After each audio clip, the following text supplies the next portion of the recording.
C'est une nouvelle délinquance qui a ses méthodes, ses réseaux, qui prolifèrent particulièrement dans la capitale, le vol de montres de luxe. Une brigade est même consacrée à traquer ces agresseurs et à remonter la filière jusqu'aux revendeurs. Les montres se vendent souvent plus cher volées que neuves. C'est l'enquête du 20h signée Thomas Cuny et Alexis Delcourt. Ils sont de plus en plus violents, déterminés à parvenir à leur fin.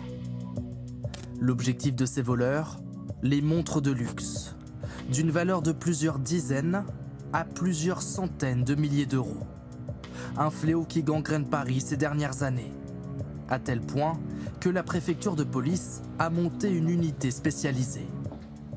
Voilà, vous trouvez au cœur du réacteur, au sein du groupe Montres et Tourisme, qui a été créé à l'été 2013 à Paris, au sein de la Sûreté territoriale. Et ce sont désormais une trentaine d'enquêteurs mobilisés au sein de 3 groupes. Chaque année, ils mènent des centaines d'enquêtes. Tous les quartiers de la capitale sont désormais concernés. La difficulté des policiers, repérer ces délinquants qui empruntent de plus en plus les codes du grand banditisme. Ce sont des individus qui sont capables de se livrer à de réelles filatures, des surveillances, et qui sont capables de passer à l'acte de manière coordonnée.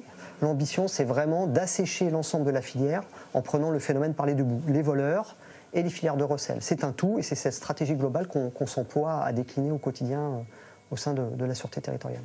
Un travail qui porte ses fruits selon les autorités. À Paris, on dénombrait 223 vols en 2021. À la même période aujourd'hui, on en comptabilise 177, soit une baisse de 20%.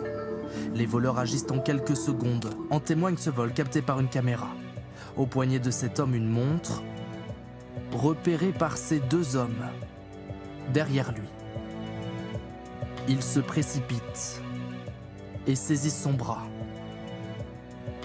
avant d'arracher sa montre.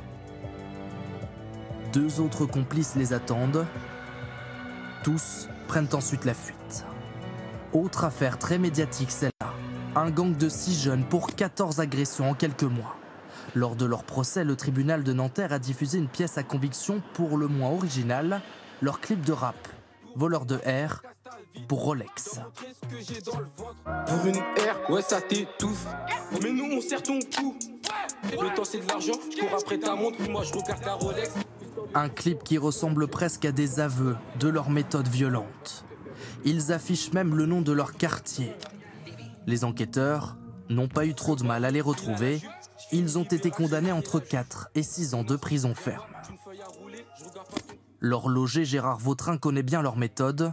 Plusieurs de ses clients ont été victimes de ces vols.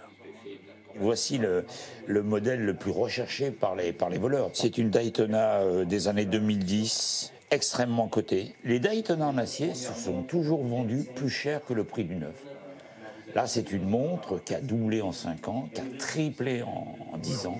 Selon lui, ces bijoux attirent la convoitise car ils prennent sans cesse de la valeur et sont extrêmement faciles à écouler sur le marché noir. Les receleurs passent en quelque sorte une commande auprès des voleurs et se chargent ensuite d'écouler la marchandise dans des réseaux organisés. Donc, ils connaissent les codes, ils ne vont pas taper une marque qui vaut rien. Et ça c'est cette flambée-là des prix. Et c'est surtout la hausse des codes de ces modèles-là qui a engendré ce fléau d'agression, quoi. Leur seller va donner 12 à 15 000 euros en cash dans l'heure qui suit. Depuis le début de l'année, 60% des affaires de vol de montres de luxe à Paris ont été élucidées. Une centaine de délinquants sont aujourd'hui derrière les barreaux.